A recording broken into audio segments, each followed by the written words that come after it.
পিতামাতার জন্য সন্তানের কি করণীয় রব্বুল আলামিন স্পষ্ট করে কালামে পাকের মাঝে বলে দিয়েছেন। আমরা পিতামাতার জন্য সর্বপ্রথম যেই কাজটি করব, ওকর রব্বির হামহুমা কামা রব্বায়ানি সগীরা, অর্থাৎ পিতামাতার জন্য সন্তানের সর্বপ্রথম যেই কাজটি করতে হবে সেটা হলো দোয়া। হাদিস শরীফের মাঝে এসেছে, আল্লাহ রসুল সাল্লাল্লাহু তাআলা আলাইহি ওয়াসাল্লাম স্পষ্ট করে বলেছেন, সন্তানের দোয়ার কারণে পিতামাতার মর্যাদাকে রব্বুল আলামিন বৃদ্ধি করে দিয়ে থাকেন।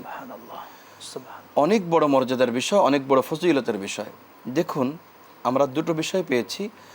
একটা হলো কালামে হাকিম থেকে পেয়েছি, পিতামাতার জন্য সন্তান দোয়া করবে, এবং হাদিস শরীফ থেকে আমরা পেয়েছি সন্তানের দোয়ার কারণে পিতামাতার মর্যাদাকে আল্লাহ পাক বৃদ্ধি করে দিয়ে থাকেন। এজন্যে আমাদের সকলেরই উচিত আমাদের পিতামাতার জন্যে দোয়া করা এবং পিতামাতা যে সমস্ত ভালো কাজের নির্দেশনা দিয়ে গিয়েছেন সেই নির্দেশনাগুলো আমাদেরকে বাস্তবায়ন করা।